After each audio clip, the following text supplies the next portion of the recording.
morning, Janice. Congratulations for receiving the CIRA Trailblazers Award. Thank you. You know, one of the things I find fascinating about doing these interviews is when you think you know a little bit about a person, you read their bio, and I said, who is this lady? I tell you, you are indeed a trailblazer, especially at this young age. Jennifer, your bio reads that you have had over 20 years of experience in community and economic development, and your current position is President of Insight Development. So if you would, share with us briefly your responsibilities primarily regarding the real estate and planning development. Well, at Insight, I have oversight of all of the real estate development activities that go on. And our main mission is really to help the Indianapolis Housing Agency in their redevelopment. So that's what we've been doing over the last 8 to 10 years, is really focusing on theirs. But we've been focusing on other initiatives too, other affordable housing throughout the city. And so day to day, you know, with real estate, it's an ever-changing day.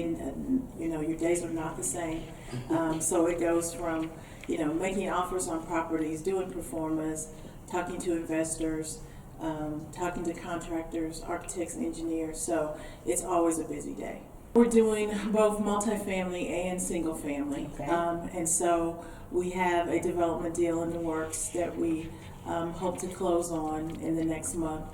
And that's a multifamily development deal at Bethel Townhomes and Indiana Avenue Apartments. So that's about 200 units of rehab. Oh, wow. And then we are focusing in the Rocky Riverside neighborhood on single family construction.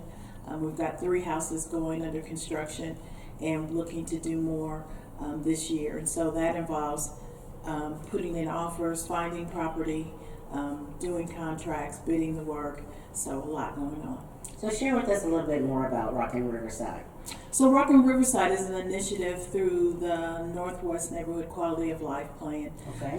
And when they did their Quality of Life Plan about 3 years ago, they have a housing component. And part of their housing strategy was to engage developers up front to do homeowner repair, homeowner rehab, new construction. And so Insight was chosen as one of those developers. So our goal is to do about 50 either new construction or rehab homes in that neighborhood over the next 5 years, but also assisting current homeowners with their homeowner repairs through INHP and looking at a new product, lease to own purchase product.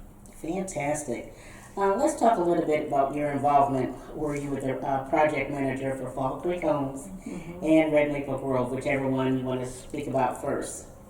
Well, with Fall Creek, as everyone knows, that was about 20 years ago. I can't even believe it's been that long. But I started in 2000, and when we started, it was just a blank slate, as you know, in that neighborhood. Fall Creek goes from the creek all the way up to 22nd Street and then over to College. And so there was about 400 vacant lots in that neighborhood. But we were able to, I was the day-to-day project manager on that, so that involved, again, acquisition of property, getting builders together, working with banks for the, not just the buyer financing, but the contractor financing. And then on top of that, the city had a bond issuance to do all of the infrastructure. So share how that was also involved, I would say, everyday people to be able to live in such a nice area and the up and coming. Right. So the way it was, the city had received a grant from HUD, and so 51% of those homes had to be affordable, and so those were buyers that were 80% or below median income, and everybody else was market rate. And so we were able to achieve that goal and even a little higher on the affordable. So those buyers were able to, you know, buy a house. There was down payment assistance available through the city, and they could work with any realtor that they wanted to. We had 6 contractors or builders that they could choose from. 400 lots. Yeah. What an achievement. Yeah. So Red Maple Grove, talk about that a little bit. Yeah, Red Maple Grove is both rental and home ownership, but it was what's called a Hope 6 development through HUD, and that grant came to IHA, and so it redeveloped the South Side area apartments that used to be called Brokenburg. Mm-hmm. And so those were all demolished and 165 rental units were done. And then part of that grant was to build 52 homeownership units. So we started that out in about 2007, 2008, and as everyone knows, that's when the housing declined. So it's taken us a little longer out there, but again, it was working with builders and realtors, and we had a sales office, and so it's been a success. So Jennifer, it seems that Jennifer Green and housing go hand in hand. So why is that? Well, it's really an unusual story. Okay. if I can tell you that story. Please do. When I was working at Methodist Hospital, my degree is in accounting, Mm-hmm. so that's involved in housing, but way outside of the housing realm.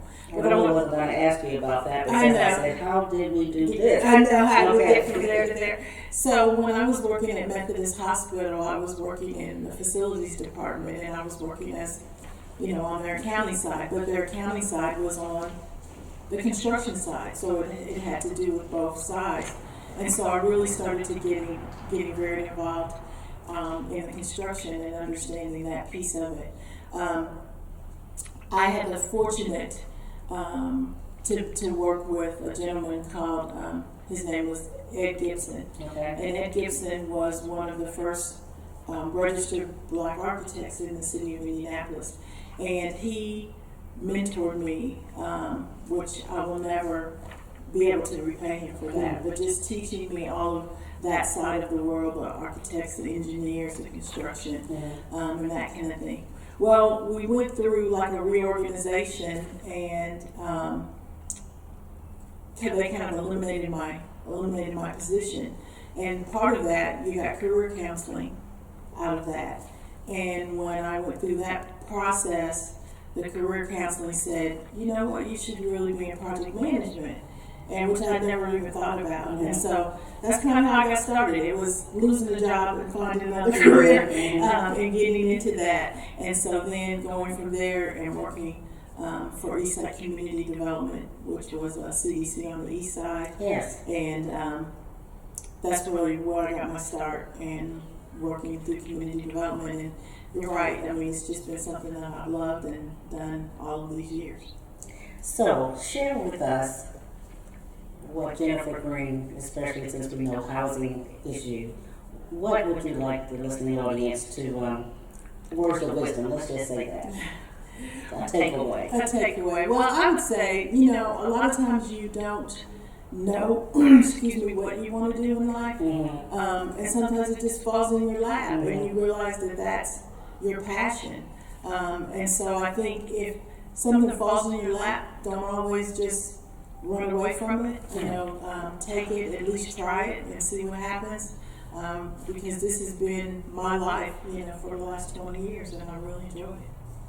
Jennifer, thank you so much for your contribution of housing in the city of Indianapolis. Thank And you. again, congratulations. Thank you very much.